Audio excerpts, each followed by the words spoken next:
Bismillahirrahmanirrahim. Mukadimah dari Engkang Ajeng. Yang saya hormati Bapak Ainul Priawanto SPD selaku pengawas Kecamatan Wates atau yang mewakili.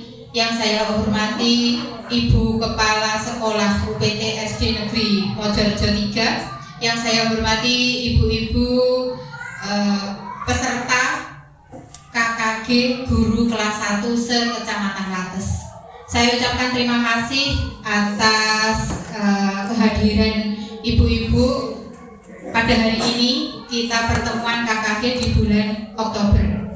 Dan saya ucapkan terima kasih kepada Ibu Kepala Sekolah Mojorejo 3 beserta tim yang sudah bersedia memberikan tempat dan membantu persiapan kegiatan KKG pada hari ini. Ibu-ibu yang saya hormati, bagaimana? Masih semangat? Semangat. Oke, tolong ditunjukkan semangatnya, nggih. Kalau saya tanya bagaimana kabar ibu-ibu, dijawab alhamdulillah sehat-sehat, yes gitu. Oke, semangatnya bagaimana? Coba. Bagaimana kabar ibu-ibu hari ini? Alhamdulillah sehat-sehat, yes. Terima kasih. Oke, tak semangat. Oke, baik Bapak Ibu, pada hari ini saya ingin berbagi praktik baik sesuai dengan pengalaman saya belajar.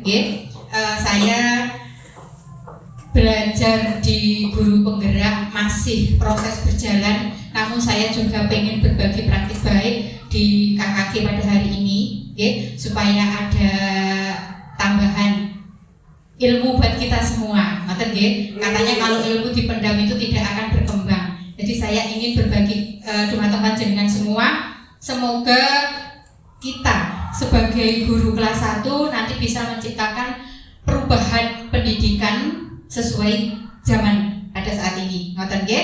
Kita harus berani berubah. Kita tidak boleh tetap di zona nyaman. Kita selalu menimba ilmu untuk perkembangan kita. Kira-kira apa yang terbesit di benak kita tentang budaya positif nih Bapak Ibu? Kenapa? Nggak ada. Nah ini bisa masak ini nggak ada. Hal-hal yang baik. Hal-hal yang baik. Kira-kira apa lagi? Contohnya mungkin kalau dari guru datangnya lebih pagi. Katanya guru itu digugu dan ditiru. Nah, dan biasanya kita itu berangkatnya pagi, mungkin murid-muridnya juga akan berangkat lebih pagi. Oh Bapak Ibu guruku sudah datang, saya ya harus berangkat pagi. Coba kalau ibu-ibu dan bapak gurunya datangnya terlambat, pasti anaknya halah, belum ada yang datang di sekolah, lebih molor lagi. Oke, alhamdulillah sekarang kita sudah dipantau oleh absen digital, jadi secara otomatis ya, entah itu dari kesadaran diri atau apa, kita tetap datang lebih pagi. Nah, dalam budaya positif ini nanti kita akan membahas tentang konsep-konsep inti. Di sini yang pertama adalah perubahan paradigma belajar. Kemudian yang berikutnya ada disiplin positif. Yang ketiga nilai-nilai kebajikan. Yang keempat ada kebutuhan dasar manusia. Yang kelima motivasi perilaku manusia. Yang keenam posisi kontrol guru. Yang ketujuh keyakinan kelas. Dan yang kedelapan adalah segitiga restitusi. Ini akan kita bahas satu persatu. Kita lanjutkan. Yang pertama adalah pembelajaran paradigma baru. Ngomong-ngomong tentang pembelajaran paradigma baru, di sini ada kaitannya dengan proses pembelajaran yang berpusat pada guru dan pembelajaran yang berpusat pada murid. Kira-kira ada yang ingin berpendapat napa niku bedane pembelajaran yang berpusat pada guru dan pembelajaran yang berpusat pada murid? Monggo sinten ingkang badhe maringi pendapat? Mungkin. Terima kasih untuk waktu yang diberikan. Kalau menurut saya, kalau kita berpusat pada guru, biasanya anak-anak selalu memperhatikan guru, mengerjakan tugas dari guru, semuanya itu guru. Tapi kalau pada murid itu kita guru mengikuti apa murid maunya apa, belajarnya apa, hari ini apa, gitu biasanya seperti itu kalau di kelas 1. Terima kasih. Terima kasih Bu Asti. Mungkin yang lain ingin menambahkan, monggo. Terima kasih untuk kesempatan menjawab pertanyaan ini. Mungkin ini pandangan saya. Yang namanya pembelajaran berpusat pada guru itu adalah guru sebagai teacher center. Apapun itu yang memanage berbagai hal di kelas itu adalah guru. Sehingga di sini kelemahannya siswa tidak merdeka, tidak memiliki kebebasan bagaimana untuk mengembangkan pola pikirnya. Sehingga kebanyakan teacher center itu metode lama atau metode ceramah.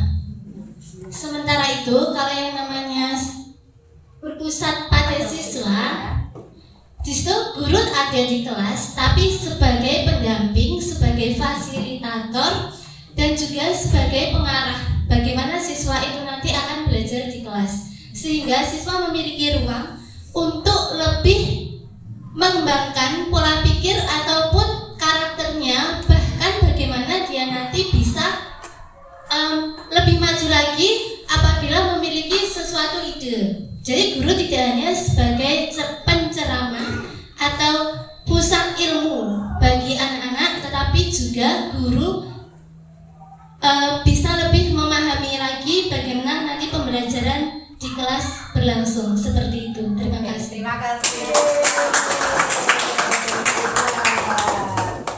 Terima kasih Ibu hebat. Ada yang ingin menambahkan? Apa cukup? Oke. Terima kasih Ibu hebat. Ternyata sudah banyak pengalaman-pengalaman dari Ibu hebat. Pembelajaran paradigma baru berkaitan dengan pembelajaran yang berpusat pada murid sesuai dengan filosofi dari Bapak kita Ki Hajar Dewantoro. Guru di sini hanya sebagai penuntun, sebagai pamong. Jadi bukan lagi kita sebagai pusat pembelajaran yang hanya bersifat satu arah. Siswa itu mendapatkan ilmu hanya dari guru saja. Guru cuma berceramah, tidak seperti itu lagi. Sekarang itu guru harus bisa menyesuaikan karakteristik dari murid. Murid kita satu kelas ada 16, ya berarti kita harus paham dari masing-masing anak itu mempunyai karakteristik yang berbeda-beda. Itu, terima kasih ibu-ibu hebat. Pembelajaran dengan paradigma baru. Monggo Pinara.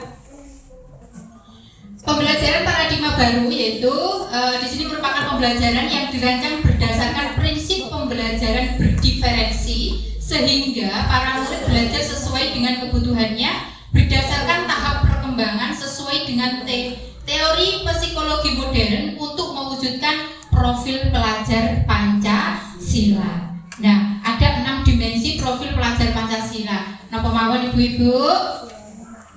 Beriman, bertakwa kepada Tuhan Yang Maha Esa. Kemudian berkebinekaan global. Kemudian mandiri, gotong royong, kreatif, bernalar, kritis. Nah, kita lanjut. Terjadi ini ya miskonsepsi tentang teori kontrol. Nah, ini berkaitan dengan pembelajaran paradigma baru tadi, ada beberapa miskonsepsi tentang teori kontrol. Yang pertama adalah ilusi guru mengontrol murid. Kira-kira apa bisa? Kita mengontrol murid itu apa bisa? Apa kita itu mengontrol orang lain itu bisa? Saya rasa tidak bisa. Karena apa? Mereka punya kodratnya sendiri yang dibawa sejak lahir. Nggak bisa murid itu kita paksa harus sesuai dengan kemauan gurunya. Nggak bisa. Kita hanya sebagai penuntun, mengarahkan menjadi yang lebih baik. Supaya apa? Para murid itu mencapai kebahagiaannya yang setinggi-tingginya, sesuai dengan harapannya. Itu. Kemudian yang kedua yaitu ilusi bahwa semua penguatan positif, efektif dan bermanfaat. penguatan positif itu bujukan, dibujuk. Kalau lama-lama itu anak selalu mendapat bujukan, kamu harus begini loh agar dapat ini. Saya rasa kreativitasnya anak pasti akan berhenti. Mereka tidak akan memenuhi profil pelajar Pancasila yang kreatif tadi. Karena apa? Dia mau belajar hanya karena sesuatu. Berikutnya, ilusi bahwa kritik dan membuat orang merasa bersalah dapat menguatkan karakter. Itu kita kayak sepertinya menekan si anak, membuat dia merasa bersalah untuk menguatkan karakternya. Ini juga salah. Di sini kita harus bisa mempunyai teori kontrol yang baik. Jadi kita tidak boleh selalu menyalahkan si anak. Selanjutnya, ilusi bahwa orang dewasa memiliki hak untuk memaksa. Ini juga tidak baik. Kita memaksa si anak harus begini, kamu harus begitu. Ini juga tidak akan baik untuk perkembangan si anak dalam pembelajarannya.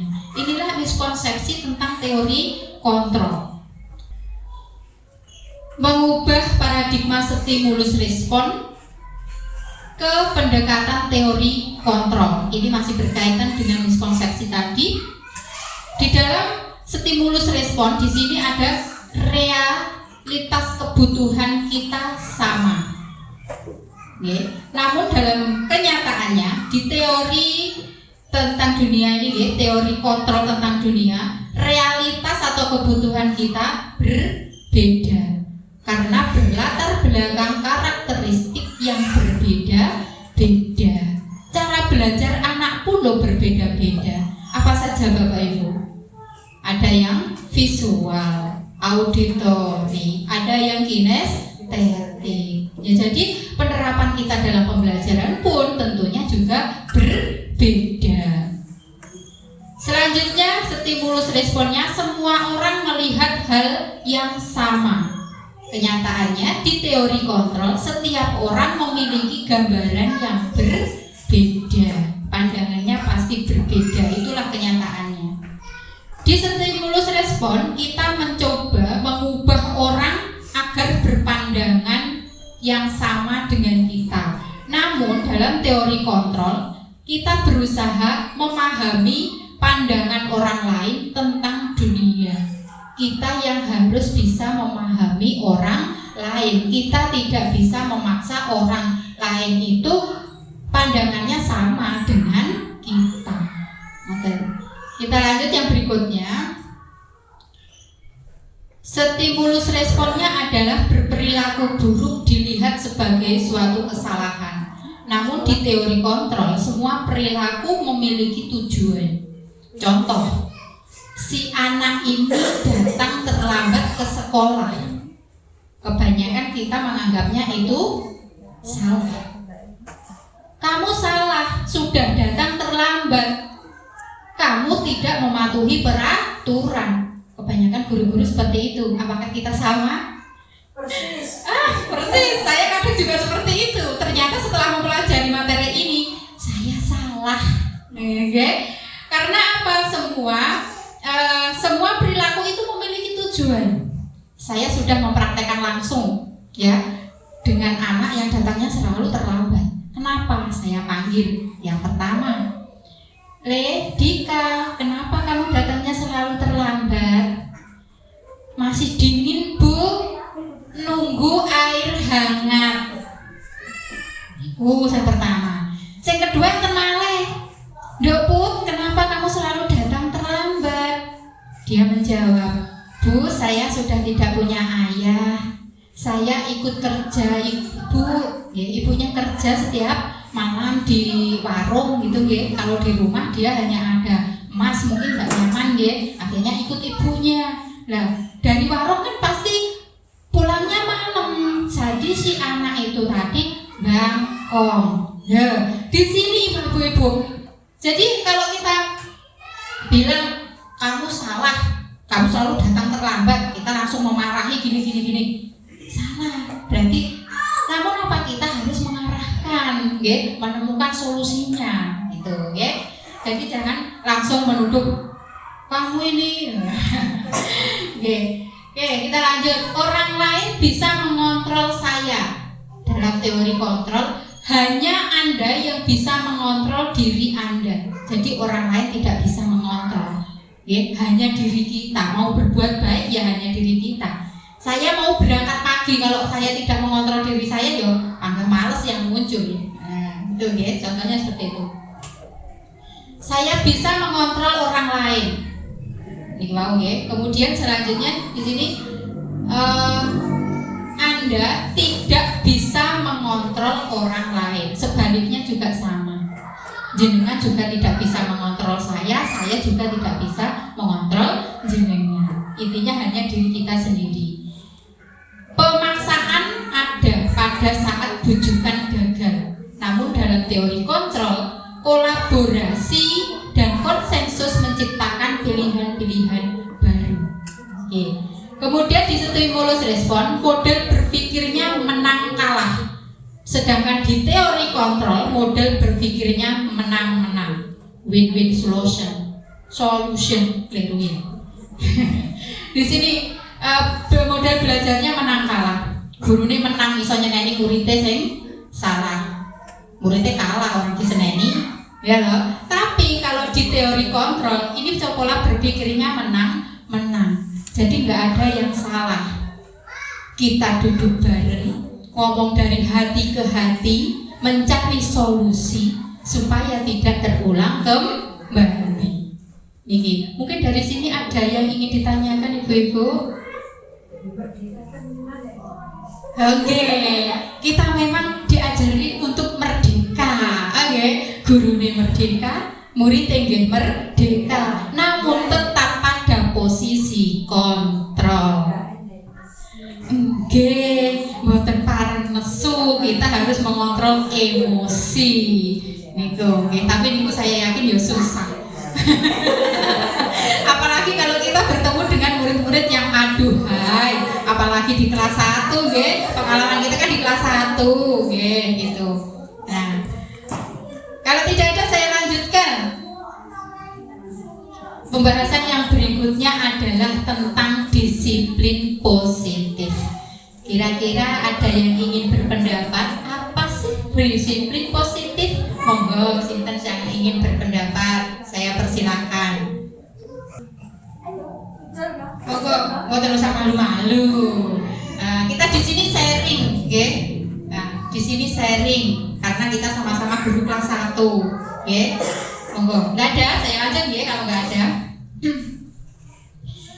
Disiplin positif. Kata disiplin itu berasal dari kata disiplin yang artinya belajar.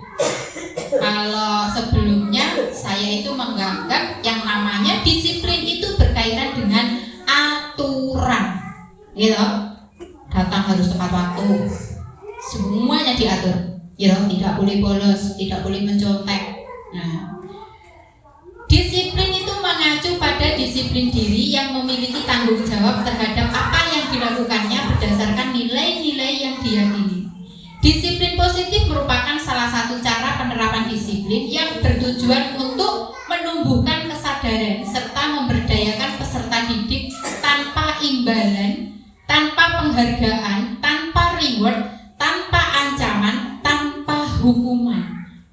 Jadi sebagai pendidik, tujuan kita adalah menciptakan peserta didik yang memiliki disiplin diri, sehingga mereka berperilaku mengacu kepada nilai-nilai kebajikan universal dan memiliki motivasi intrinsik, motivasi yang muncul dari dalam dirinya si anak. Bagaimana cara mendisiplinkan anak itu tanpa ada ancaman, tanpa ada hukuman. Jadi anak itu sadar bahwa saya harus datang pagi, bukan karena saya datang pagi takut dihukum.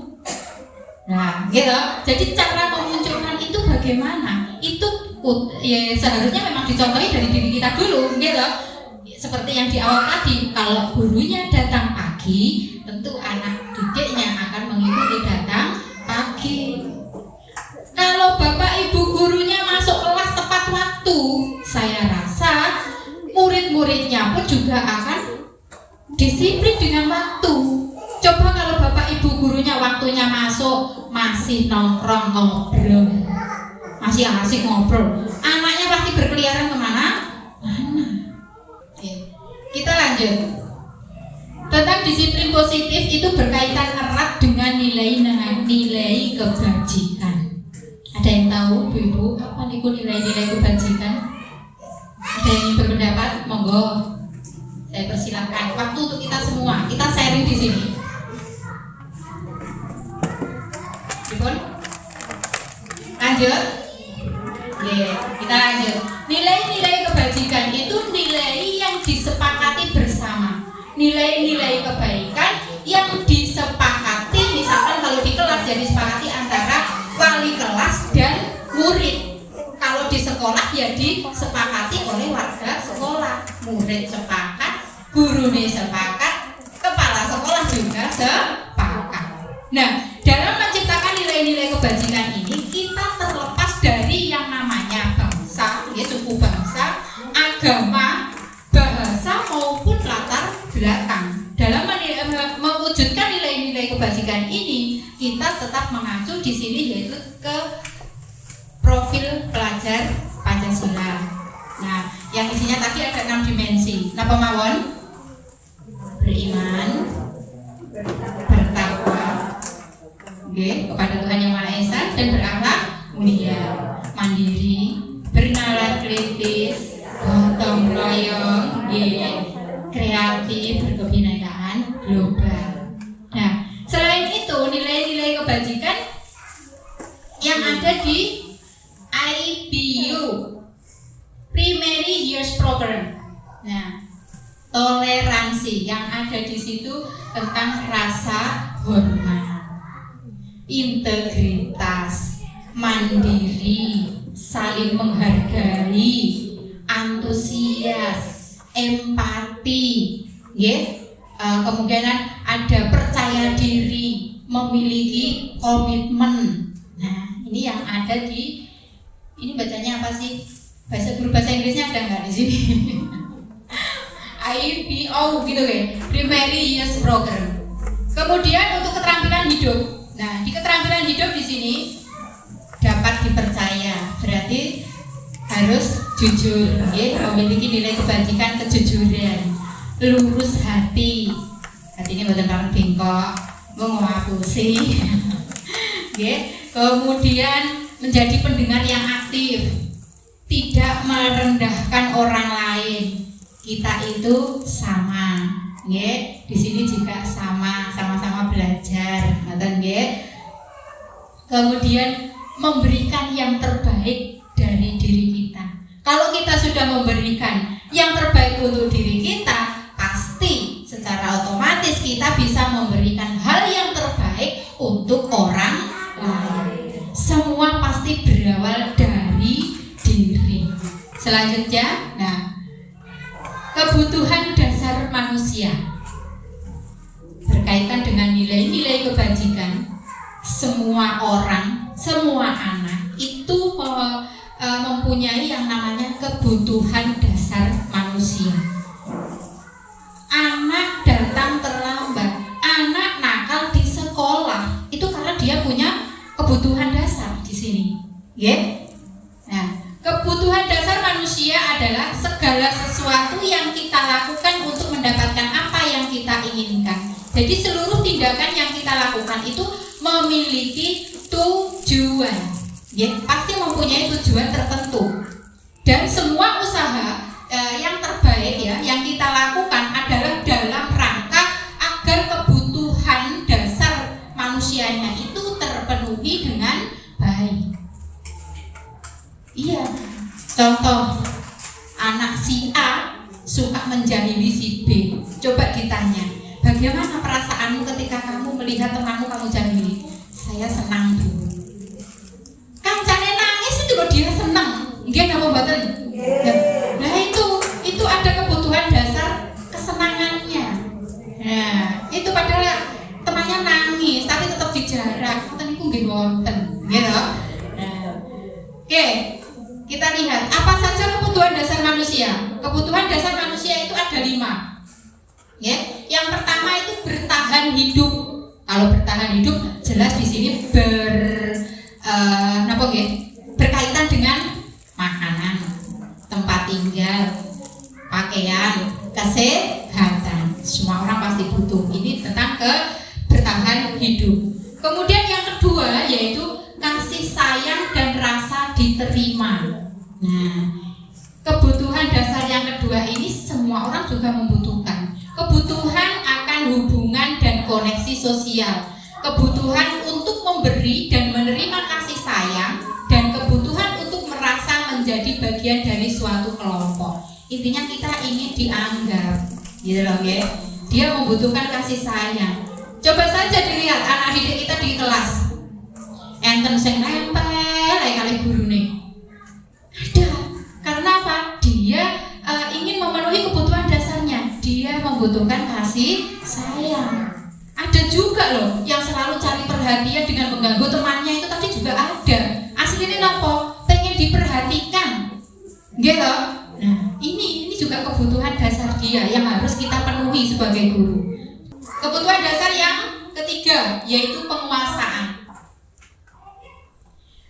Berhubungan dengan kebutuhan pengakuan atas kemampuan yang meliputi keinginan untuk dianggap berharga, bisa membuat perbedaan, bisa membuat pencapaian, berkompeten, diakui, dihormati. Ya. Ini juga harus dipenuhi kebutuhan dasar si anak ini. Oh, anak ini pinter, berarti kita perlu memberi apresiasi. Dan tidak kalah pula dengan yang anak yang biasa-biasa saja, kita harus tetap memberi apresiasi, memberi semangat, gitu, oke? Selanjutnya kebutuhan dasar yang keempat adalah kebebasan. Ini kebutuhan akan kemandirian, otonomi, memiliki pilihan dan mampu mengendalikan arah hidup seseorang. Nah, ini kebebasan. Kemudian yang kelima adalah kesenangan. Nih, kebutuhan untuk mencari kesenangan, bermain dan tertawa. Ya seperti tadi, si anak ini suka menjauhi temannya nangis malah demen. Nah, karena apa? Mencari kesenangan. Nah, harus pandai-pandainya kita mengarahkan si anak. Ya, gitu ya.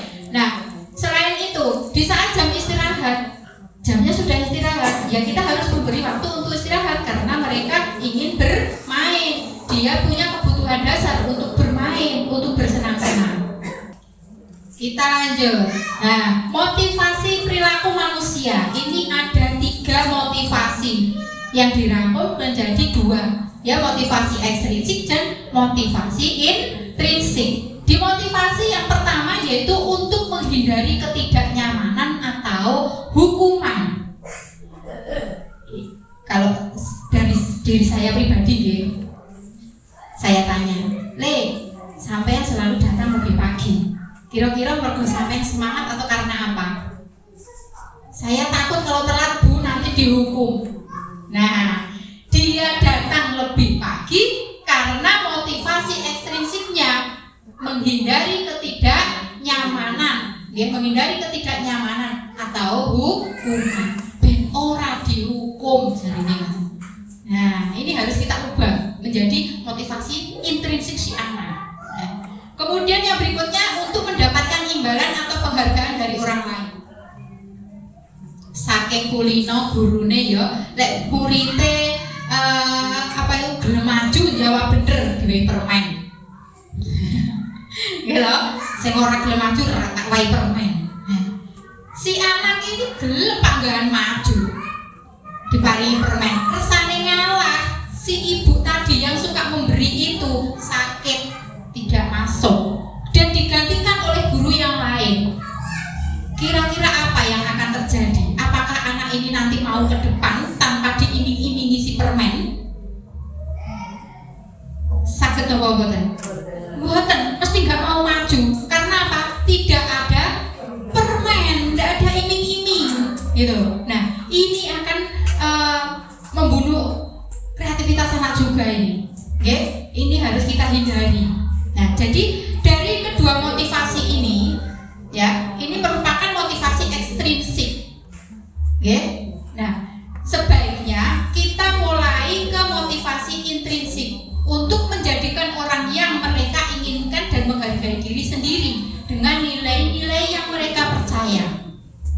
Jadi kita perlu menanamkan kepada anak bahwa kita harus bernalar kritis, kita harus kreatif. Jadi walaupun tidak ada gurunya, dia siap ke depan. Kata dia, walaupun tidak ada hukuman, si anak tetap datang lebih pagi.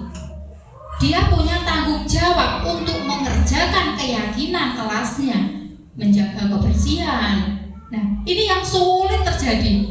Bahkan di sekolah kami pun juga sama. Contohnya, menjaga kebersihan. Habis makan, bungkusnya ini loh, dibiasakan ayo dibuang ke tempat sampah. Di mana membuangnya? Di laci. Sama, nggih? Nah, ini PR kita bersama, Ibu-ibu. Alhamdulillah. Kita sepakat ya Ibu-ibu, kita mulai merubah, kita mulai memotivasi anak, memunculkan motivasi intrinsiknya, Nah, kita mulai. Nah, dimulai dari diri kita, kemudian kita ajarkan ke anak-anak. Ngoten nggih? Kita lanjut. Nah, ini tentang hukuman, konsekuensi dan restitusi. Hukuman. Tidak asing lagi hukuman. Hukuman itu tidak terencana, muncul secara tiba-tiba. Murid tidak tahu apa-apa karena tidak diajak berdiskusi. Kemudian sifatnya itu satu arah dan berupa hukuman fisik maupun psikis. Kadang tadi contohnya anak datang terlambat. Kamu ini setiap hari terlambat. Ayo sana hormat di bawah bendera 1 jam. Nggak tahu tiba-tiba datang moro-moro dikongkon hormat atau gini, oh kamu ini selalu datang terlambat, sana keliling lapangan 3 kali. Niki hukuman. Anak tidak tahu apa-apa langsung dihukum, tidak ditanya dulu kenapa dia terlambat. Nah, niki hukuman. Kemudian konsekuensi, beda dengan konsekuensi. Kalau konsekuensi ini sudah terencana, biasanya tata tertib, dibuatkan tata tertib, ya buatkan aturan konsekuensinya apa. Ngoten nggih? Contohnya napa lek sekolah jenengan? Napa kinten-kinten? Tidak mengerjakan piket. Terus konsekuensinya napa? Oh, ngoten. Tidak mengerjakan piket, nanti orang tuanya yang piket, enggak curi piket. Ngoten nggih. Oke. Kemudian kalau konsekuensi sudah disepakati, sudah dibahas dan disetujui oleh guru dan siswa, diberikan berdasarkan data yang dapat diukur. Namun di sini murid tetap dibuat tidak nyaman. Pasti itu tidak nyaman. Karena apa? Ada konsekuensinya. Kalau kamu tidak mengerjakan tugas dari bu guru, keluar. Konsekuensinya disuruh mengerjakan di luar. Itu kalau anaknya tambeng istilahnya dua mendingan coba nih Bu. Malah berkeliaran kemana-mana gitu. Tapi kalau si anak ini punya kepribadian yang lebih lembut, sakit hati loh dia. Jadi dia nggak merasa nyaman, dalam hatinya mesti nangis. Pertama, malu dengan teman-temannya. Karena apa? Itu tadi disuruh keluar gitu.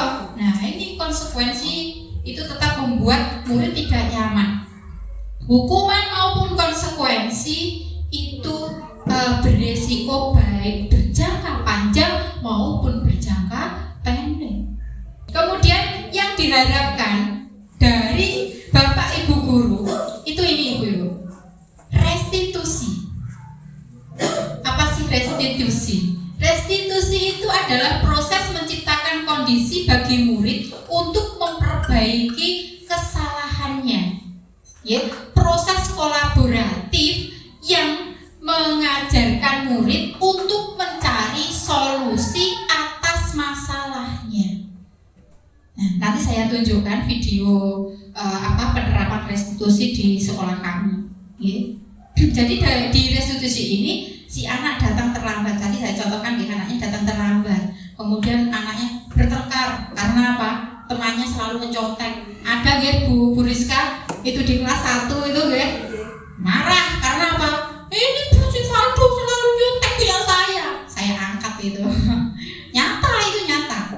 Kemudian saya ajak berbicara baik-baik. Kita duduk bersama, kita bicarakan, kenapa kamu tadi marah? Bu guru, ini si Faldo selalu nyontek punya saya. Yang namanya anak kalau udah marah-marah bengkerengan, kadang juga jongro-jongroan, akhirnya dia nangis bareng ngoten niku, nggih. Nah, ini perlu kita terapkan ini, restitusi. Jadi jangan langsung menyalahkan si anak, gitu, oke? Nah, ini nanti saya tunjukkan. Saya punya videonya ini. 5 posisi kontrol yang biasanya terdapat pada seorang pendidik. Maksudnya gitu, oke? Nah, ini contohnya. Posisi kontrol yang pertama ada penghukum, yang kedua membuat merasa bersalah, ketiga teman, yang kelima pemantau, yang keempat pemantau, yang kelima adalah manajer. Ini biasanya yang ada pada guru. Okay. Kira-kira kalau ibu-ibu ada di posisi mana? Jujur loh, gini jujur. Oh, penghukum. Okay. Kulo nggih nate di posisi itu. Terus saya juga pernah ini di posisi membuat merasa bersalah. Ini juga pernah. Menjadi pemantau juga pernah. Gitu, okay. Nah, oke, sebagai penghukum, seorang penghukum bisa menggunakan hukuman fisik maupun verbal, senantiasa mengatakan bahwa sekolah memerlukan sistem atau alat yang dapat menekan murid-murid lebih dalam lagi. Ini berarti berpatokan pada aturan wau, ya. Aturan. Karena ada aturan ini, kamu harus begini. Kalau enggak melakukan ini, dihukum, teko telat dihukum. Orang harap PR. Masih terbiasa nggih, kalau di desa itu kan wali muridnya minta anak harus diberi PR, kalau nggak diberi PR katanya nggak belajar, gitu, masih sama. Nah, kemudian gurunya, jadi penghukum. Kalau kamu tidak mengerjakan PR, besok kerjakan di luar kelas. Nah, ini hukum. Sakit hati loh dia. Oh, terakhir tadi malam saya lupa, ya kan ditanya dulu, langsung dihukum. Sekarang nih coba. Nah, kalau di kurikulum Merdeka tidak boleh ada PR, ya? Ya, tidak boleh ada PR. Ya. Kemudian ini membuat merasa bersalah. Biasanya guru itu bersuara lebih lembut. Pembuat rasa bersalah akan menggunakan keheningan yang membuat orang lain merasa bersalah atau rendah diri. Iki rada kalem. Boten mentang-mentang kamu ini selalu datang terlambat. Nah, ini rada kalem. Ya, sing niki pembuat merasa bersalah ini agak kalem suaranya. Kemudian teman. Sebagai teman, guru tidak akan menyakiti murid, namun tetap mengontrol murid melalui persuasi. Guru menggunakan hubungan baik atau humor untuk mempengaruhi seseorang. Kamu ini telat lagi, besok diulang lagi ya. Sekarang gurunya biasanya macam sebagai teman, ya, melulu, ya. Kemudian yang berikutnya adalah sebagai pemantau. Pada saat mengawasi, ya, kita bertanggung jawab atas perilaku seseorang yang kita awasi. Posisi pemantau berdasarkan pada peraturan-peraturan dan konsekuensi. Jadi ini manut kali konsekuensi tadi. Kalau kamu tidak mengerjakan tugas piket, berarti besok orang tuamu datang ke sekolah menyapu. Ini jauh kayak gitu. Kemudian ini posisi kontrol, ya. Dari posisi kontrol yang ini tadi ya, ada 5 posisi kontrol. Apa saja tadi ibu-ibu? Penghukum. Oke.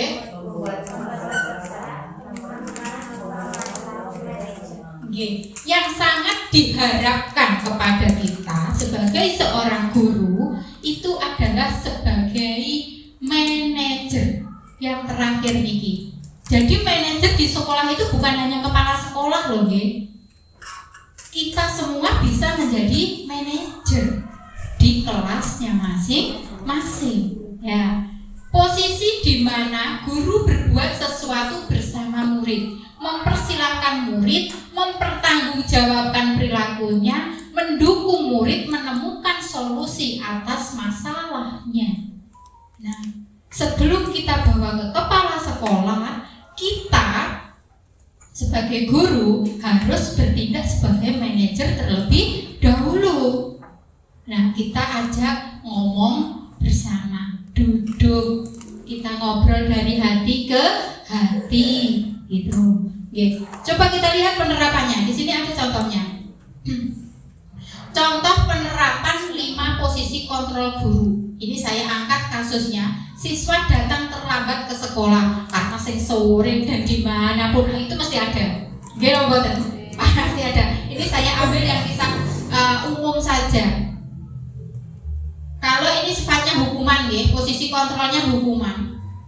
Anak datang terlambat ke sekolah, yaitu tadi marah-marah senang hormat di bawah bendera 1 jam. Kira-kira apa yang akan terjadi? Semaput, pingsan si anak ini ya. Ini menyakiti fisiknya iya, menyakiti psikisnya iya. Nah, nih. Kemudian kalau pembuat merasa bersalah, contohnya kata yang diucapkan seperti ini. Ibu sangat kecewa dengan kamu. Sudah berapa kali kamu harus ibu harus memberitahu kamu. Ini anak pasti diem. Menang, tapi harus duduk. Gitu. Dia merasa bersalah.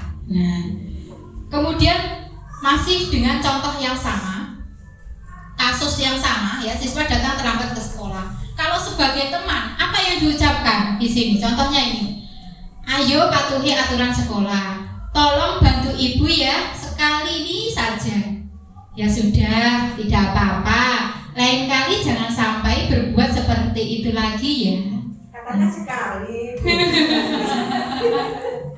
Oke, ini kalau sebagai teman, ngomongnya lebih lembut. Nah, sebagai pemantau, kata-kata yang diucapkan seperti ini. Kamu sudah melanggar peraturan. Kamu tahu konsekuensinya. Nah, anak berpikir di sini pasti mulai berpikir. Kemudian ibu guru tadi seperti ini. Pada jam istirahat, kamu nanti tinggal di kelas dulu untuk menyelesaikan ketertinggalan pelajaran kamu. Itu konsekuensinya. Ini biasanya yang diucapkan oleh si pemantau. Dan yang terakhir apa ibu? Sebagai apa kontrol guru yang terakhir? Coba kita lihat yang sebagai manajer. Nah, apa yang dikatakan sebagai manajer di sini? Nih, apakah kamu tahu kesalahan kamu? Tanya dulu. Biar anaknya mikir, salah saya tadi apa? Nah, kemudian, apa kamu tahu jam berapa sekolah dimulai? Tanpa kita memberitahu, si anak akan tahu sendiri. Jam 7 Bu, misalnya seperti itu ya. Kemudian apa yang kita yakini, maksudnya yang kita yakini di sekolah kita, di kelas kita, misalkan apa kita harus datang tepat waktu, gitu ya. Kemudian apakah kamu meyakininya? Kita tanyakan, jawabnya pasti iya atau tidak, okay? Nah, kira-kira bagaimana kamu memperbaiki kesalahanmu? Nah, di sini kira-kira bagaimana kamu memperbaiki kesalahanmu? Ini membantu siswa untuk menemukan solusinya supaya dia tidak datang terlambat lagi. Apa yang akan si anak ini lakukan? Nah, ini posisi manajer. Kira-kira kita akan berdiri di mana, Ibu? Belajar untuk manajer. Oke, kita mulai belajar untuk di posisi manajer, ya. Hebat. Oke, kita kan guru-guru hebat. Nah, oke, ini ada soal. Posisi kontrol apakah ini? Yang pertama, saya kecewa sekali dengan kamu. Kira-kira kata-kata ini masuk di posisi kontrol yang mana? Tadi ada 5 posisi kontrol. Kenapa? Pembuat merasa bersalah. Kita kunci dulu jawabannya ya. Nomor 1, pembuat merasa bersalah. Kita cek nanti salah atau benar. Kemudian yang kedua, kamu tidak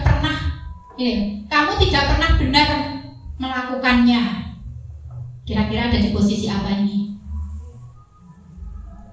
Tadi ada 5 posisi kontrol. Kira-kira ada di posisi mana?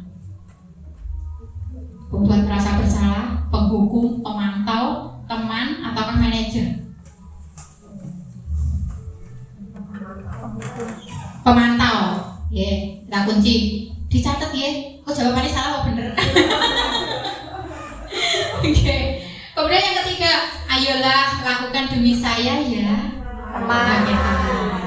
Kemudian ini yang keempat, kamu tidak akan mendapatkan bintang bila tidak menyelesaikan tugas ini.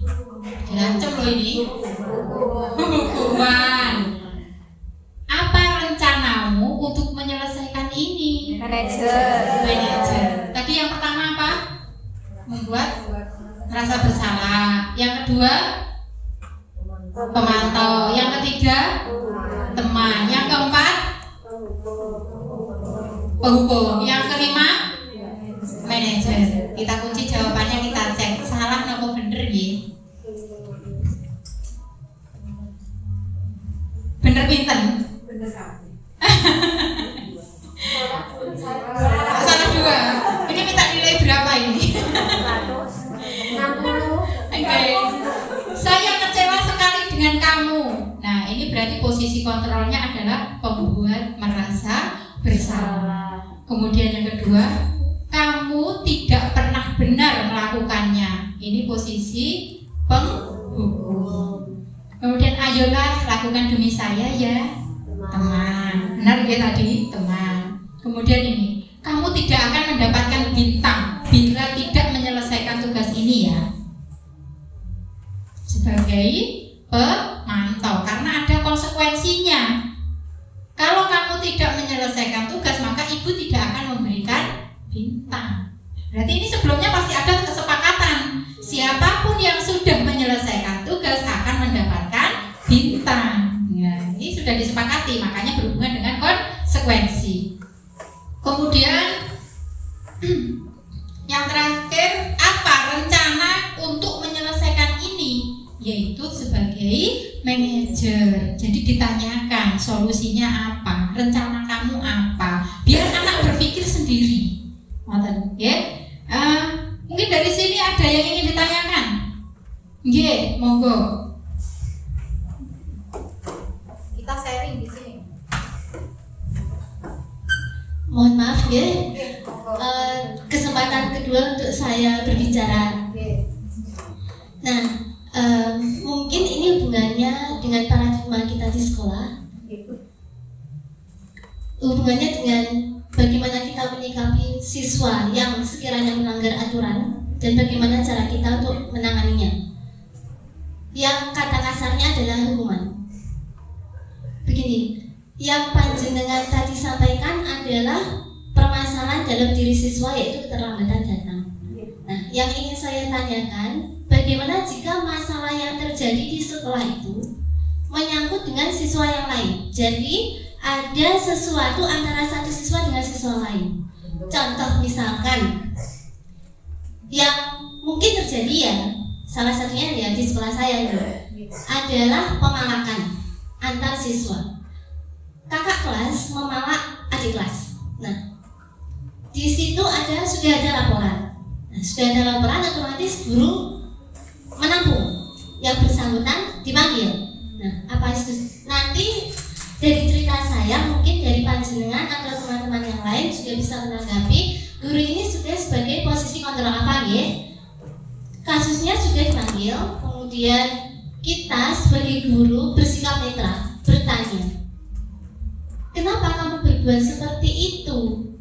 Kita tanya alasannya dulu, apa, kenapa, masalahmu apa? Nah, setelah itu sudah dijawab. Saat sudah dijawab, kita tidak memberikan kata-kata apapun yang menyudutkan dia, sama sekali tidak. Tetapi antara adik kelas dan kakak kelas itu, kita sebagai guru berbicara. Kamu adalah kakak kelas di sini. Kamu punya tanggung jawab yang lebih besar di sini dan juga memberi contoh yang baik kepada adik kelasmu. Nah, terus yang kamu lakukan ini apakah sudah contoh yang baik? Kembali lagi pertanyaannya ke anak tersebut. Dia menyadari kalau itu tidak baik. Nah, kemudian kami sebagai guru mengatakan lagi, ini kami memanggilmu karena sudah beberapa kali.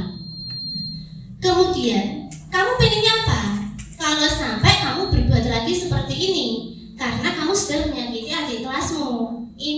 hubungannya dengan kedisiplinanmu, karaktermu, dan lain-lain. Nanti kalau sampai orang lain mendengar itu atau wali murid lainnya mendengar itu, nah kan kembalinya ke diri kita sebagai guru. Setelah itu kita buat perjanjian. Pertama, berjanji tidak akan mengulang. Ya, oke, kami terima. Yang kedua adalah kami menanggapinya dengan membuat surat pernyataan di situ.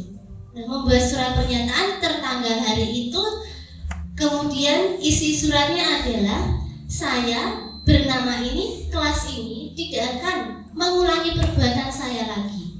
Jika saya mengulangi perbuatan ini lagi, saya siap jika dilaporkan ke kepala sekolah atau mungkin orang tuanya dipanggil. Ada tanda tangan siswa tersebut. Berarti, apakah pilihan yang kami berikan sebagai guru ini sudah benar?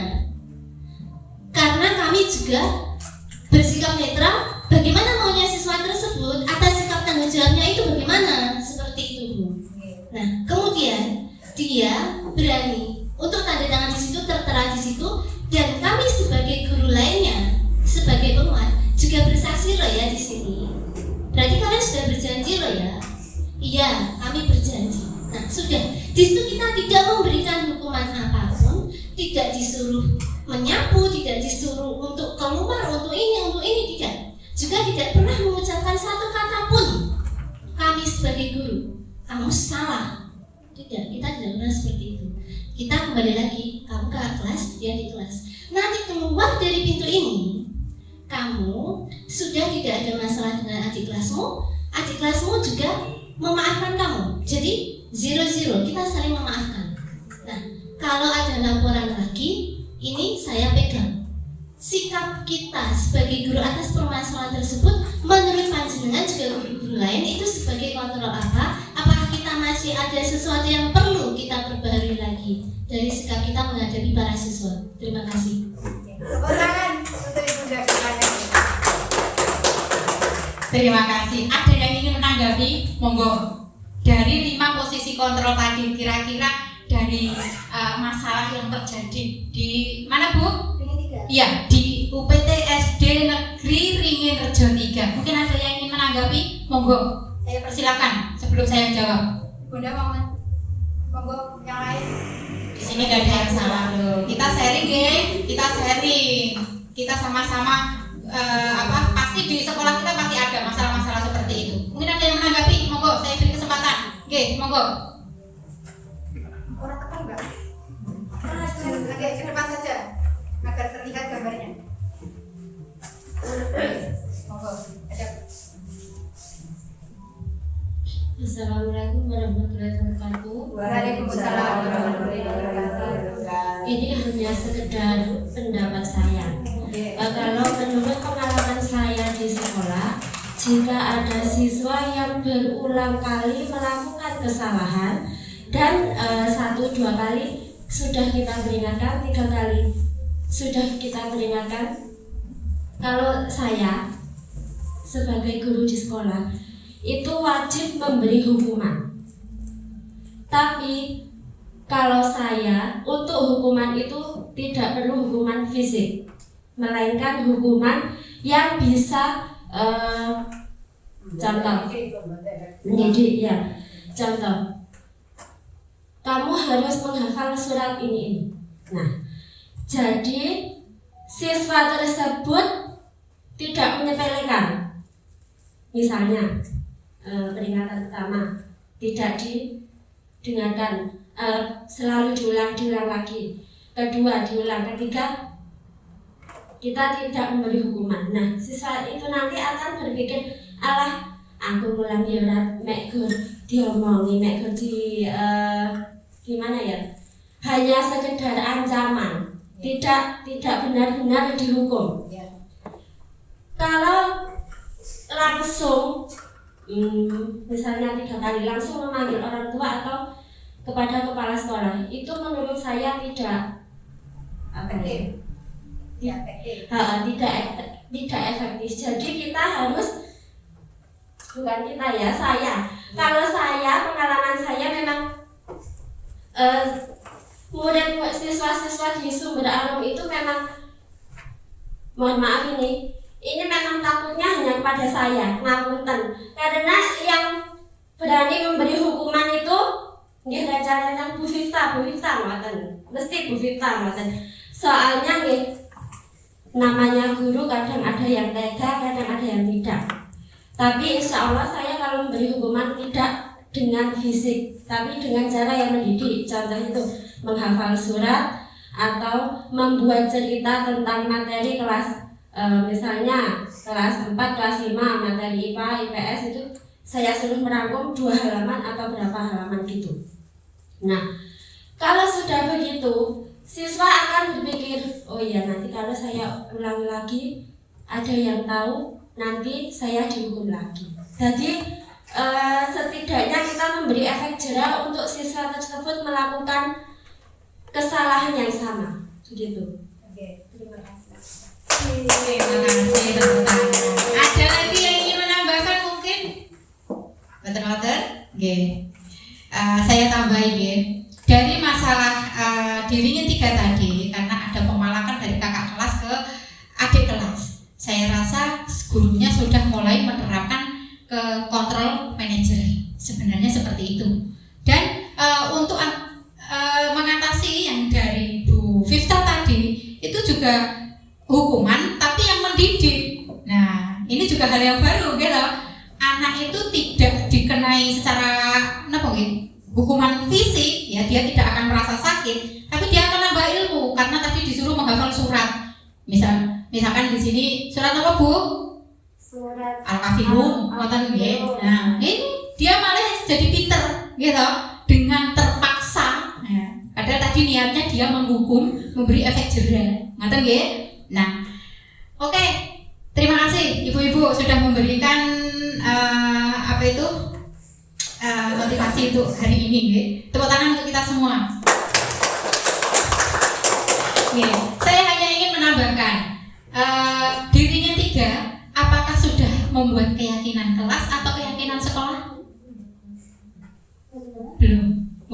Yang ada peraturan yang ada keyakinan. Belum ada keyakinan. Ini saran saya. Nanti setelah ini dibuat keyakinan. Jadi anak itu tadi, kalau kita sudah membuat keyakinan kelas, dia yakin kalau perbuatannya itu salah, menyakiti adik kelas, dia tidak akan mengulangi lagi. Jadi mungkin dari situ, karena kalau dia yakin kan motivasinya dari diri, dari dalam diri, dari intrinsiknya, mungkin dia akan bisa berubah. Namanya anak, kita tidak bisa mengontrol tadi, karena yang bisa mengontrol adalah dirinya sendiri. Nah, mungkin yang pertama kita membuat keyakinan kelas. Yang kedua kita berkolaborasi, Bu. Jadi kita berkolaborasi tidak hanya dengan rekan sejawat, namun kita juga berkolaborasi dengan Bapak Kepala Sekolah atau Ibu Kepala Sekolah di sana. Bapak Bapak Kepala Sekolah, dan juga berkolaborasi dengan orang tuanya. Dari cerita itu tadi kira-kira si anak itu apa alasannya melakukan pemalakan, Bu? Apakah sudah diketahui? memang dia bandel. Oh, memang unsurnya bandel. Ya, memang bandel sekali. Nggak punya tujuan apa? Ada yang mau menambahkan, monggo?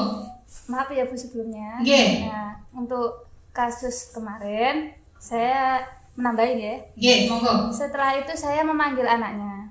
Sebenarnya anaknya itu untuk latar belakang, yang satu tidak punya ayah, yang kedua karena ayah ibunya juga sudah tidak mengurusi, ikut mbahnya lah, intinya seperti itu. Terus saya tanya, "Saman apa benar melakukan seperti ini kan?" katanya. Nah, ada saksi katanya gitu. Enggak Bu, kalau Bu Ayu nggak percaya, silahkan bertanya kepada saksi. Saksinya 1, ada Pak Tekad. Saya menyebut nama, buat apa nggak? Ada Pak Tekad, ada wali murid, dan juga ada Pak Pri selaku apa itu namanya? Kantin. Nah, penjaga. Sebenarnya anak-anak itu tidak memalak sebenarnya. Meminta. Nah, kemudian yang namanya anak yang satunya yang merasa dipalak itu, dia berkata seperti ini. "Ya, nanti tak kasih," kan seperti itu. Nah, akhirnya dia memberikan kepada si kakak kelas tadi, dikasih. Kalau cerita kepada saya itu saya kasih 2 Bu, minta gini saya kasih, pokoknya kalau dia punya ya dikasih, kalau enggak ya udah enggak. Kalau untuk anak yang terpanggil kemarin yang sebenarnya bukan pelaku. Nah tapi karena nggak tahu bagaimana kok ternyata kemarin ada insiden bahwa dia dituduh sebagai pelaku untuk pemalakan seperti itu. Nah ada satu lagi itu memang benar, temannya dari anak kedua itu tadi dia memang malak. Itu malak di adik kelas yang bukan yang laporan tadi, kelas yang lain lagi. Nah, gitu. Terus saya tanya, loh, Saman benar apa enggak memalak anak di kelas ini? Kan saya juga gitu toh. Iya Bu. Nah itu ngaku yang satunya. Untuk yang 2 tadi kan juga ngaku tapi karena dia nggak melakukan akhirnya seperti itu. Nah akhirnya demi saya karena anaknya sudah nangis, sudah takut, merasa takut gitu, akhirnya saya seperti ini. Dan kalau memang saya sudah benar-benar jujur, nggak bohong, nih saya kasih uang kemarin 10.000. Kalau memang Saman nggak pernah jajan, Saman nggak pernah dikasih uang, ini dibuat jajan kan seperti itu. Nah terus saya tanya lagi sebelum keluar, dari Saman katanya nggak pernah bawa uang, nggak pernah sangu, terus Saman nabung itu uang dari mana? Kalau saya cuma dikasih, kadang dikasih tetangga gitu, kadang ada yang dikasih kakaknya atau gimana gitu, uang sisa jajan gitu. Ya Saman kalau memang nggak punya uang itu nggak nabung nggak apa-apa, atau mungkin Saman butuh uang tabungan diminta nggak apa-apa, saya gitu. Terus ya sudah, anaknya sudah selesai, terus keluar toh untuk yang anak satunya tadi yang mengaku untuk memalak itu. Terus ya sudah, saya tanya, Saman benar-benar malak itu sudah berapa kali, terus berapa uangnya, terus untuk apa, saya gitu. Terus dia bilang gini, saya cuma minta untuk buat jajan Bu. Toko Samen nggak bawa uang, saya bawa uang tapi sudah saya habiskan dari pagi gitu. Nah itu sedikit tambahnya begitu ceritanya sebenarnya. Oke, berarti benar ya kita, monggo. Satu lagi Nggih. bisa memperjelas. Nggih. Kita kan sebagai sama-sama guru. Oh iya, monggo. Begini, memang ada 2 gelombang. 2 gelombang yang baik. Gelombang pertama adalah memang siswa yang bandel tadi itu tadi, bahkan orang tuanya pun juga sudah WA saya untuk tetap memantau anaknya. Itu memang anak yang kelas 4. Nah, yang dimaksud Bayu tersebut adalah anak didiknya kelas 6. Perlu saya garis bawahi di sini daripada nanti ada sesuatu hal. Untuk yang kelas 6 anak didiknya Bayu, saya bersama teman-teman ketika itu tidak menuduh dia. Saya hanya bertanya, bahkan saya tahu anaknya itu memang menangis karena tidak diberi uang jajan. Nah, di sini yang saya fokuskan untuk surat pernyataan 1 lembar itu adalah siswa kelas 4 yang memang benar-benar pelakunya, bukan tertuduh, bukan yang benar-benar kita untuk tanda tangan surat pernyataan, bukan. Nah, jadi di sini mungkin daripada kita nanti ada miskomunikasi, nah saya ingin jelaskan bahwa yang dimaksud oleh Bu Ayu tersebut memang anak didik Bu Ayu dan memang sudah menjelaskan bahwa tidak melakukan itu, hanya memalah jajan saja yang bisa ditolerir. Tetapi yang saya maksudkan untuk sampai membuat surat pernyataan 1 kertas itu adalah hanya 1 anak saja, yaitu anak kelas 4. Dan juga saya juga sudah berbicara dengan wali kelas 4 itu dan sepakat untuk memberikan 1 nota yang berisi surat pernyataan tidak akan mengulanginya lagi. Begitu Bu. Begitu ya Bu Ayu. Terima kasih. Oke, terima kasih. Semakin seru. Ternyata banyak kasus yang ada di sekolah kita masing-masing. Di sekolah lain pasti juga ada kasus yang berbeda. Oke, ini kasusnya lumayan berat ya.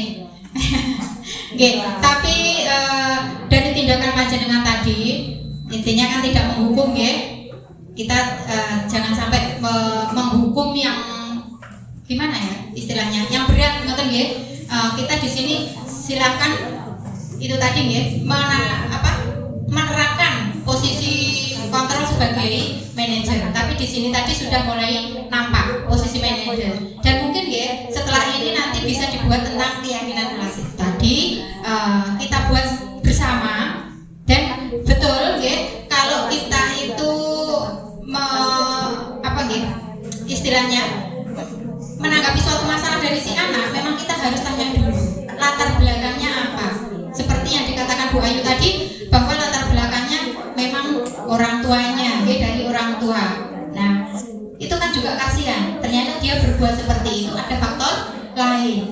sebagai guru kita harus bisa mengarahkan menjadi yang lebih baik supaya hal-hal yang negatif itu tadi tidak akan terulang kembali.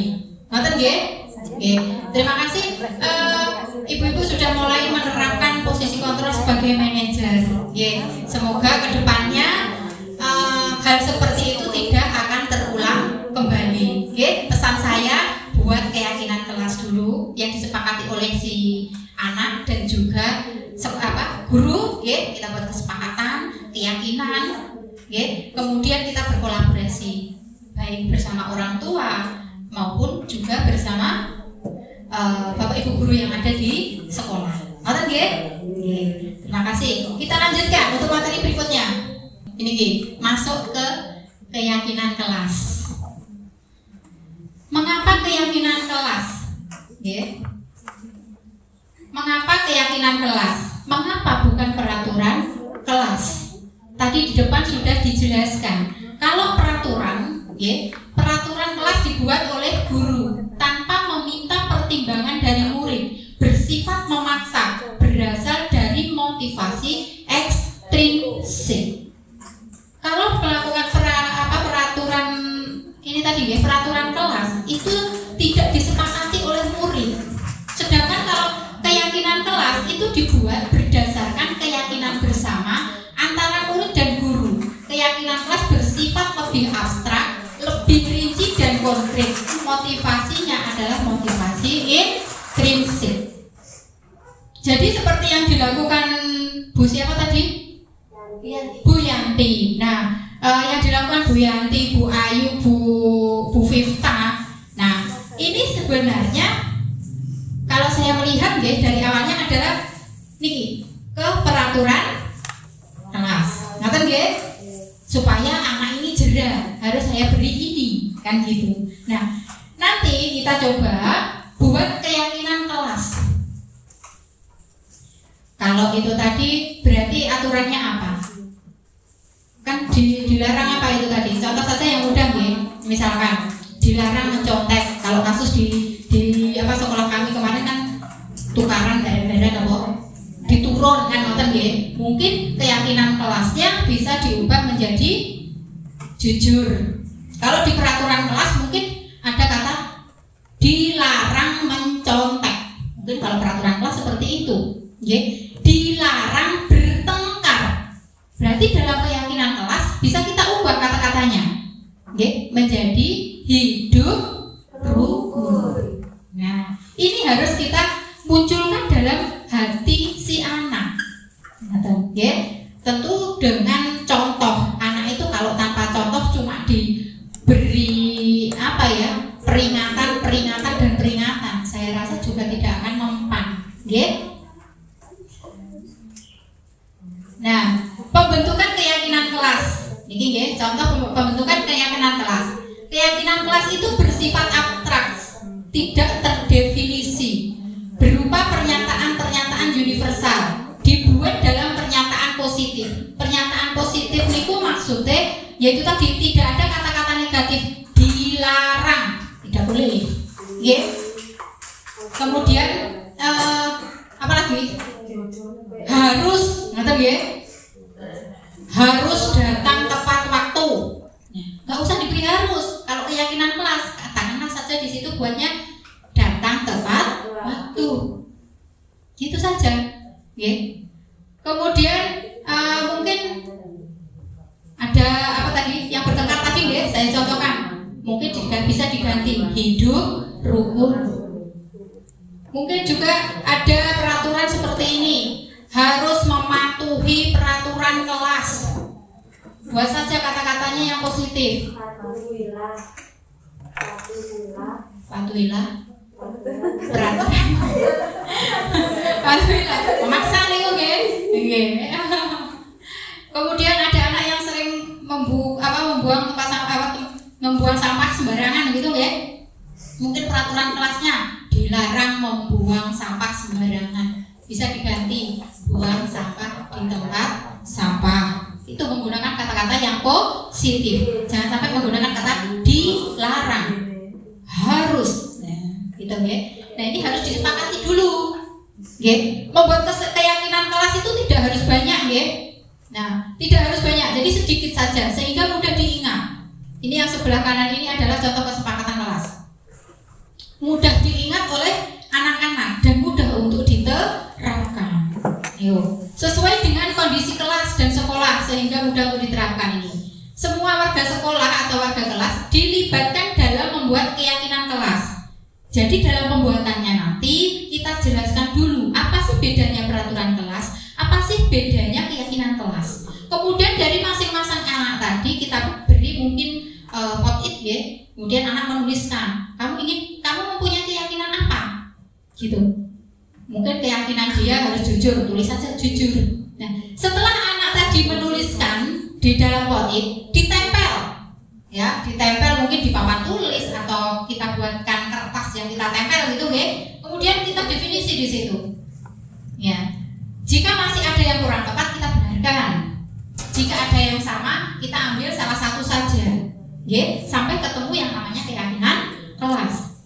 Setelah keyakinan kelas tadi sudah ada di ditempel, ya, kemudian kita membuat kesepakatan yang ditandatangani. Jadi anak-anak itu karena ini yang buat saya harus mematuhinya, gitu loh, ya. Kalau cuma teori memang mudah, tapi prakteknya itu yang susah, gitu. Tapi kita belajar untuk mencobanya, ya. Setelah anak menandatangani itu, ya, kita tempel juga di sampingnya sini. Nanti jika anak itu melanggar dari keyakinan kelas ini tadi, kita tanya, apakah kamu sudah meyakini apa yang kamu lakukan? Kita kembalikan, apakah di keyakinan kelas tadi kita ada? Gitu, dibalik nih maksudnya. Kamu loh sudah tanda tangan, kamu sudah menyetujui. Jadi perbuatanmu itu tadi salah atau benar? Kita kembalikan ke anak. Ngater, ya. Jadi itu cara bukan sedikit. Ya, tambahan untuk kita, ya, untuk menyelesaikan masalah tadi, ya. Jadi anak tidak harus diberi hukuman, gitu, ya. Sekarang itu kalau hukuman ranahnya sudah beda loh, ya. Ranahnya sudah beda. Gurune getak niku mau nek tiyang supaya mboten trima ya. Nah, urusannya pun beda malih. Jadi kita buat saja kesepakatan kelas. Kemudian kita juga harus berkolaborasi tadi, ya. Berkolaborasi dengan semua warga di sekolah. Nah, ini contoh kesepakatan kelas, ya. Menerapkan pembiasaan 5S. Itu berarti yang kita biasakan setiap pagi, ya, anak datang, mulai salim, senyum, menyapa, bersikap sopan, bersikap santun, gitu, ya. Kemudian ini berdoa setiap mulai dan selesai pelajaran. Ini kan selalu kita lakukan, gitu. Nah, kemudian ini hadir tepat waktu. Nah, kemudian ada lagi menjaga kebersihan kelas. Jadi bagi siapapun nanti yang membuang sampah, jadi anak-anaknya bilang, lihat keyakinan kelasnya sudah benar apa belum yang kamu lakukan. Nah, gitu, ya. Kemudian ini mengucapkan salam saat bertemu dengan bapak ibu guru, ya, salim. Kemudian selalu menjaga ketertiban kelas, ya. Nah, ini contoh saja, contoh kecil. Setelah nanti panjenengan buat tadi, ya, poti ditempel-tempel, sudah disepakati. Nah, panjenengan bisa membuatkan desain, kemudian ditempel, ya. Bapak ibu ini pasti sudah mahir untuk membuat desain-desain di kelasnya, ya, luar biasa. Kita lanjutkan, yang berikutnya adalah segitiga restitusi. Restitusi tadi proses, ya. Nih, suatu proses dialog antara guru dan murid untuk menghasilkan murid yang mandiri dan bertanggung jawab. Dalam segitiga restitusi yang pertama adalah menstabilkan identitas. Ya. Jadi dalam menghadapi masalah tadi kita stabilkan identitasnya. Nah, ini setiap orang pasti pernah melakukan yang namanya kesalahan. Nah, mungkin kata-katanya, kamu bukan satu-satunya yang pernah melakukan ini. Oke, tadi sudah dicontohkan oleh Bu Yati, ya, tadi menanyakan apa yang kamu lakukan. Kan gitu ya. Nah, itu menstabilkan identitasnya. Kemudian yang berikutnya adalah validasi tindakan yang salah. Nah, contohnya mungkin ini. Kamu tentu punya alasan mengapa melakukan itu. Pasti ditanya, kamu tadi melakukan apa? Benar apa tidak yang kamu lakukan? Apa alasanmu kamu melakukan hal itu? Pasti anak cerita. Tadi katanya orang tuanya sudah meninggal, gitu. Orang tuanya sudah tidak serumah, dia hanya hidup bersama neneknya. Okay? Ini kita prihatin dengan keadaan-keadaan seperti itu. Kemudian ini, adakah cara yang lebih efektif untuk mendapatkan apa yang kamu butuhkan? Mungkin kita bisa menanyakan ke anak seperti itu. Ini dalam validasi tindakan yang salah. Itu mungkin contoh kata-kata yang bisa diucapkan. Kemudian yang terakhir menanyakan keyakinan. Nah, kembali lagi ke keyakinan kelas. Makanya sebelum terjadi hal-hal seperti itu, mungkin di awal pembelajaran, awal tahun pelajaran, kita bisa membuat yang namanya keyakinan kelas. Nah, Niki, keyakinan kelas apa yang telah kita sepakati? Maksudnya diingatkan malih, diingatkan kembali tentang keyakinan kelas yang pernah dibuat. Nah, kemudian kamu ingin menjadi orang yang seperti apa? Nah, di sini ini mulai menanyakan keyakinan kelas, mencari solusi, gitu. Itu segitiga restitusi. Nah, ini contoh-contohnya. Menstabilkan identitas itu berdasarkan prinsip membuat kesalahan adalah bagian dari proses pembelajaran. Menstabilkan identitas bertujuan untuk mengubah identitas anak yang dari orang yang gagal, identitas gagal menjadi orang yang sukses. Kata-katanya seperti ini, kalimat yang bisa diucapkan seperti ini. Berbuat salah itu tidak apa-apa. Tidak ada manusia yang sempurna. Jadi enggak langsung kamu ini salah kan gini. Nah, itu ya. Ini kata-katanya lebih baik. Saya juga pernah melakukan kesalahan seperti itu. Kita bisa menyelesaikan ini, gitu ya. Bapak tidak tertarik mencari siapa yang salah, tapi Bapak ingin mencari solusi dari permasalahan ini. Ini yang mungkin bisa diucapkan. Kamu berhak merasa begitu. Apakah kamu sedang menjadi teman yang baik buat dirimu sendiri? Nah, ini contoh kalimat-kalimat yang bisa diucapkan dalam menstabilkan identitas. Dan yang kedua, validasi tindakan yang salah. Setiap tindakan yang dilakukan dengan suatu tujuan, yaitu memenuhi kebutuhan dasar. Berdasarkan prinsip setiap perilaku berupaya memenuhi suatu kebutuhan tertentu. Kebutuhan dasar manusia tadi apa saja, Ibu-ibu? Masih ingat? Apa saja? Kebutuhan dasar manusia tadi apa saja? Bertahan hidup, butuh kasih sayang, gitu, kebebasan, gitu, kesenangan. Nah, ini pasti punya suatu tujuan. Anak melakukan itu tujuannya apa? Itu pasti ada. Nah, mungkin kalau yang terjadi kasus tadi, kenapa kamu melakukan hal itu? Karena saya pengen jajan. Nah, kamu tidak bawa uang. Uang saya habis, mungkin nyangoni mek iki tapi duitnya sing mek ni. Atau mungkin nggak diberi uang saku, tadi katanya yang beri saku tetangganya. Gitu. Nah, ini kan prihatin kita, ada tujuannya. Maksud dia itu dia ingin memenuhi kebutuhan dasarnya, gitu loh. Tidak asal-asalan melakukan hal itu. Coba kalau kebutuhan dasarnya itu terpenuhi, pasti tidak akan terjadi hal seperti itu. Contoh kalimat yang diucapkan. Padahal kamu bisa melakukan yang lebih buruk dari ini ya. Contoh ini ya. Kamu pasti punya alasan mengapa melakukan hal itu. Kamu patut bangga pada dirimu sendiri karena kamu telah melindungi sesuatu yang penting buatmu. Kamu boleh mempertahankan sikap itu, tapi kamu harus menambahkan sikap yang baru. Nah, ini contoh kalimat yang bisa diucapkan dalam validasi tindakan yang salah.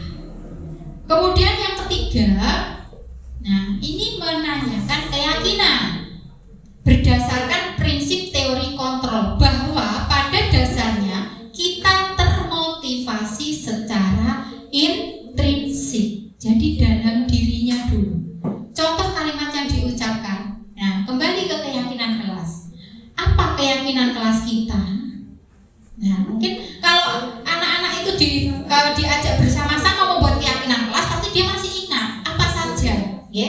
Nilai-nilai apa yang telah disepakati bersama. Seperti apa gambaran sebuah kelas yang ideal menurut kamu? Kamu ingin menjadi orang yang seperti apa? Ini contoh-contoh kalimatnya. Nah, saya punya contoh video praktek restitusi, ya, segitiga restitusi. Sebentar. Yang selalu dicontek oleh Valdo, teman sekelasnya. Ilham, Bu Guru mau tanya, apakah benar kamu habis bertengkar dengan Valdo? Iya. Kenapa? Aku kesal sama Valdo dulu. Kenapa kok kesal? Valdo selalu mengontek hasil pekerjaan saya dulu. Oh begitu, pantas kamu marah dan kesal. Jika Bu Guru nih berada pada posisi Ilham, Bu Guru juga kesal, Bu Guru juga marah. Kemudian apa yang kamu lakukan kepada Valdo? Kalau tidak dikasih maksa dan menyalahkan buku saya guru. Terus apa yang kamu lakukan? Saya marah. Oh begitu, kamu melakukan itu pasti punya alasannya kan? Iya. Kalau kamu jawab iya, kamu marah-marah, ya wajar karena kamu merasa kesal hasil kerja keras dicontek oleh Valdo. Ibu menghargai tindakanmu. Untung saja tidak terjadi hal-hal yang lebih buruk lagi. Contoh, dorong, menunggu. Coba sekarang pikirkan, apakah tindakan kamu yang marah-marah seperti itu sudah sesuai dengan keyakinan kelas kita? Tidak guru. Menurut kamu, keyakinan kelas apa yang sudah dilanggar? Apa? Kira-kira keyakinan apa yang sudah dilanggar? Saling menghormati dan saling menghargai. Oke, anak pinter, saling menghormati dan saling menghargai. Menurut kamu, menghormati dan menghargai itu penting apa tidak? Baiklah, Ilham, jika menurut kamu itu penting, jadi keyakinan kelas apa yang harus kamu lakukan pada saat kamu sedang marah?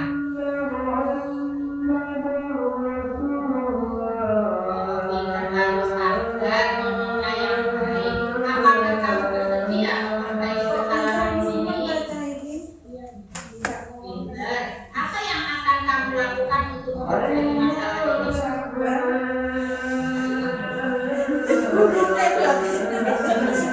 Pinter, Ilham. Jangan diulangi lagi ya.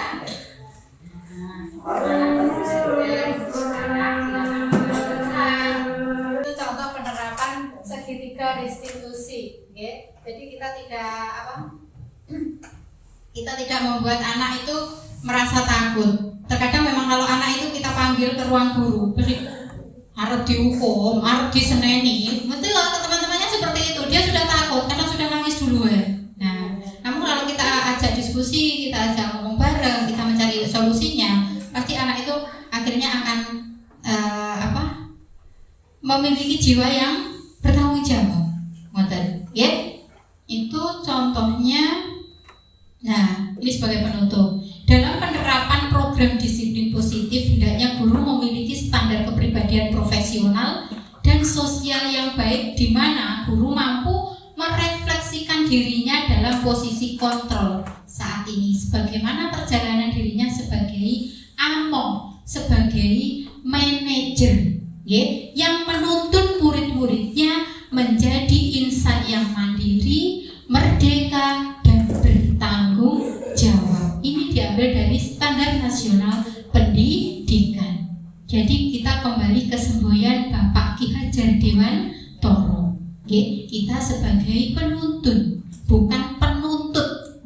Kita menuntun kodrat anak, baik kodrat zamannya maupun kodrat alamnya, untuk mencapai tujuan, untuk mencapai keselamatan dan kebahagiaan yang setinggi-tinggi intinya, mari kita mulai merubah diri untuk menjadi yang lebih baik supaya kita bisa menanamkan budaya positif ini di sekolah kita masing-masing.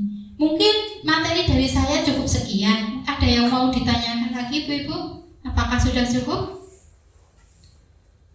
10 menit? Cukup? Ye. Untuk materi yang ini saya akhiri sampai di sini. Terima kasih atas perhatian Ibu-ibu di KKG kelas 1. Semoga bermanfaat untuk kita semua. Saya akhiri. Wassalamualaikum warahmatullahi wabarakatuh.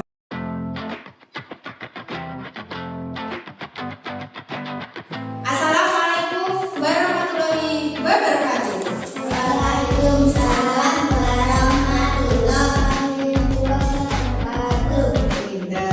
Bagaimana kabarnya hari ini anak-anak hebat? Alhamdulillah sehat luar biasa. Kurang semangat diulangi. Bagaimana kabarnya pada pagi hari ini anak-anak hebat?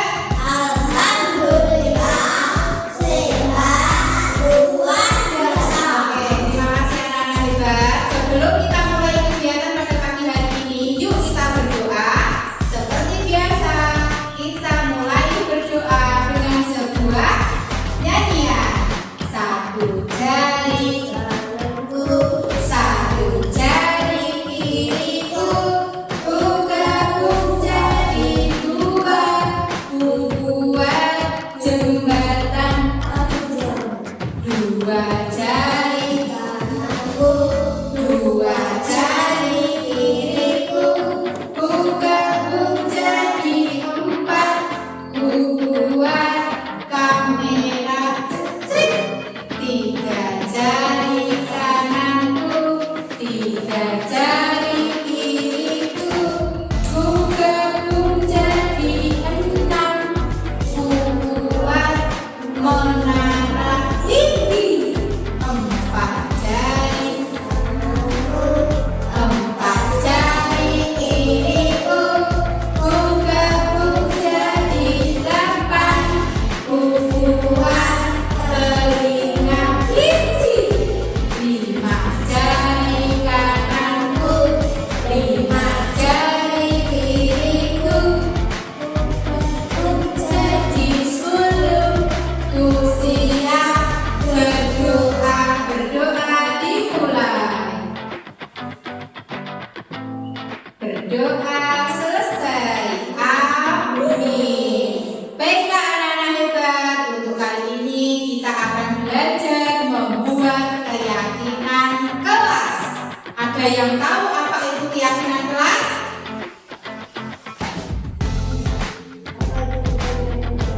Oh, belum tahu apa itu keyakinan kelas? Ini pertanyaan yang hebat.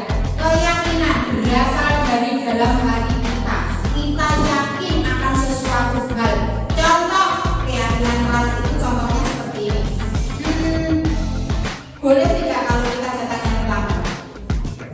Tidak boleh, berarti harus datang tepat waktu. Kira-kira kalau peraturan kelas pernah didengar apa tidak? Pernah. Apa contohnya peraturan kelas itu? Tidak boleh bolos. Harus memakai seragam lengkap. Harus menggunakan jaket. Tidak boleh datang terlambat. Berarti mengusahakan PR. Nah, ini aturan-aturannya. Kalau aturan-aturan kelas ini tidak kita laksanakan, kira-kira apa yang akan kita dapatkan? Dihukum. Siapa yang suka dihukum? Oh, tidak ada. Nggak mau ya? Nggak mau dihukum. Memang siapa yang akan menghukum? Oh, guru. Oh, berarti kalian tidak mau dihukum ya di sini ya, agar tidak terjadi yang namanya hukuman karena tidak melakukan peraturan. Maka kita akan membuat sebuah keyakinan kelas. Keyakinan kelas kita buat berdasarkan inisiatif kita, ya. Kita sepakati, kita jalankan bersama-sama. Keyakinan, yakin kalau saya nanti belajar akan menjadi anak pintar. Ini yakin dari dalam hati, oke? Kita yakin kalau kita belajar nanti akan jadi anak pintar. Kira-kira kalau membuat keyakinan kelas itu nanti kalian bisa nggak? Bisa nggak? Bisa. Oke, good. Kalau bisa, ingat ya, ketika kita membuat keyakinan kelas itu harus menggunakan kata-kata yang positif. Tidak boleh menggunakan kata yang negatif. Dilarang mencontek. Kata dilarang tidak boleh, ya. Kalau dilarang mencontek berarti kita keyakinan kelasnya harus apa? Kita tuliskan apa? Jujur. Nah, tidak boleh ada kata tidak. Tidak boleh datang terlambat. Artinya keyakinan kelasnya berarti apa? Datang tepat waktu. Pinter. Apakah kalian sudah siap membuat keyakinan kelas? Siap. Oke, saya berikan poin untuk kalian tulis ya.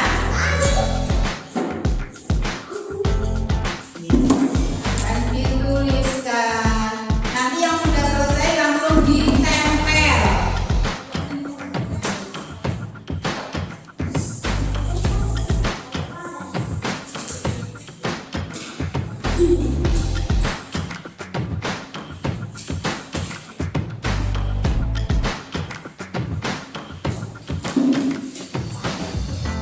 Udah dipegang.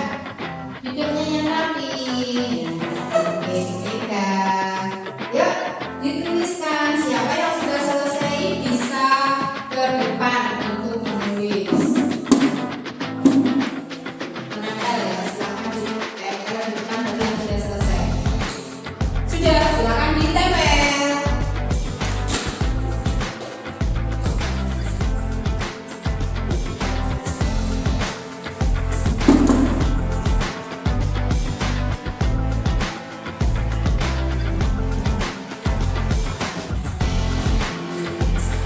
Lagi enggak? Yuk. Oke, silakan tulis. Dari bawah, dari bawah.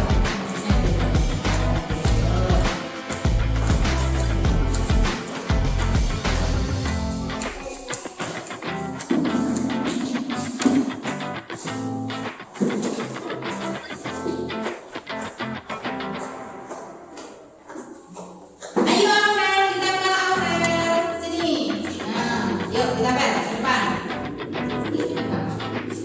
Yuk, ditempel.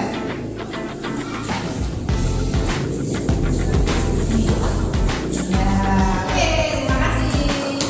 Lagi. Apakah semuanya sudah menempelkan keyakinan masing-masing?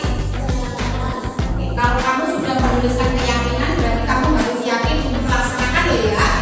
Siap? Oke, mari kita lihat dulu keyakinan kelas yang sudah kalian catat, yang sudah kalian tulis. Kita lihat dulu. Yang pertama, mengerjakan piket. Daftar piket sudah dibentuk ya.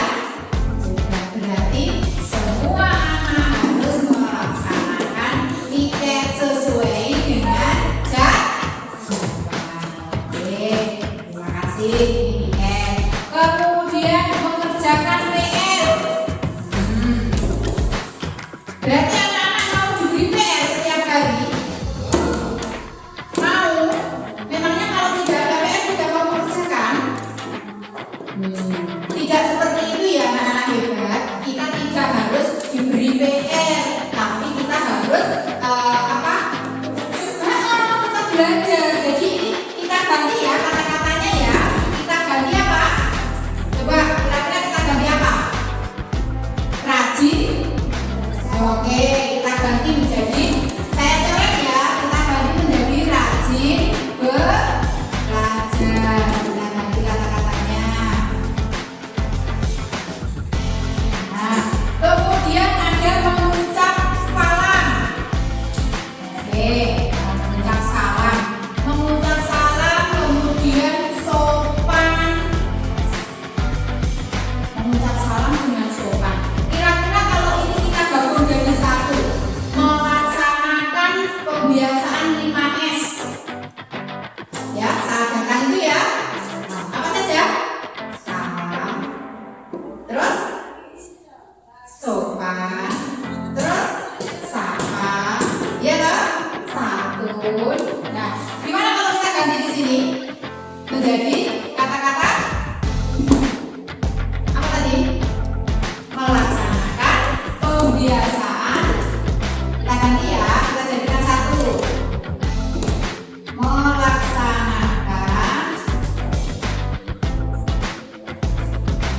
Kebiasaan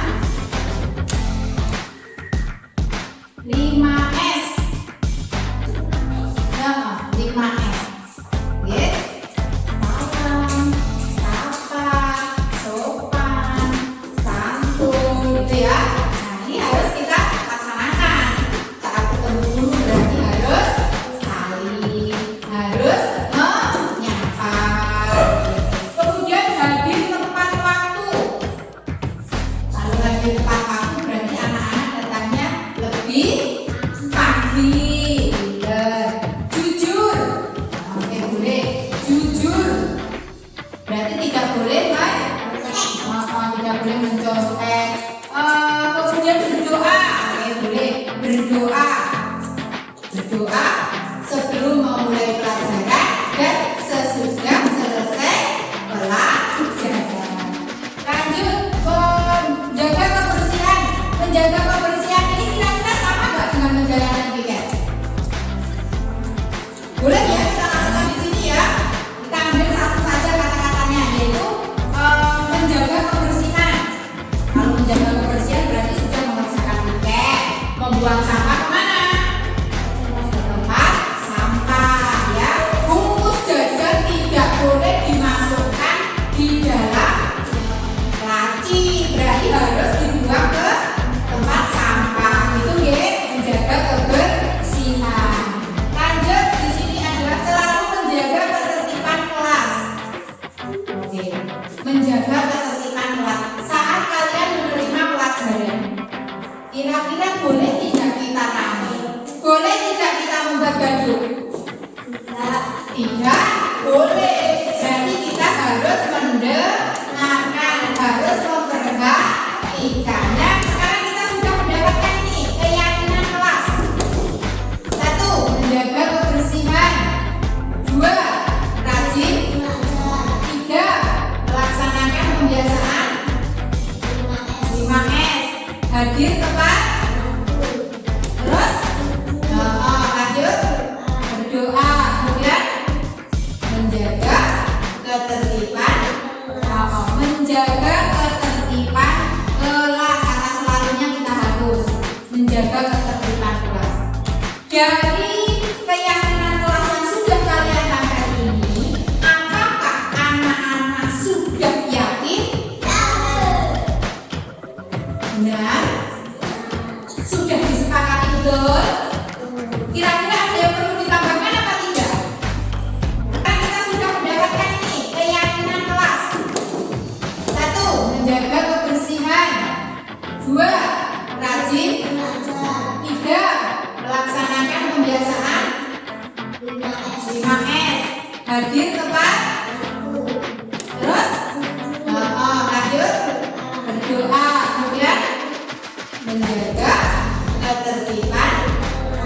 Menjaga ketertiban kelas. Kata selalunya kita harus menjaga ketertiban kelas. Dari keyakinan kelas yang sudah kalian angkat ini, apakah anak-anak sudah yakin? Benar? Sudah disepakati betul? Kira-kira ada yang perlu ditambahkan apa tidak? Tidak. Oke, ini aja dulu kita laksanakan ya. Oke, harus konsisten dalam melaksanakannya. Kalau anak-anak sudah sepakat, mari kita tanda tangani keyakinan kelas kita. Oke, siap? Oke, silakan duduk Pak. Oke, terima kasih. Lanjut.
Assalamualaikum, nama saya Rehan.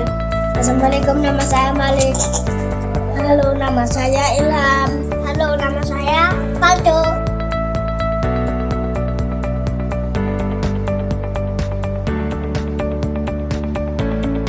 Senang sekali. Senang sekali.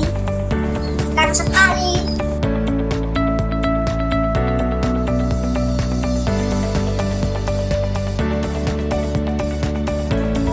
Penting. Penting. Penting. Penting.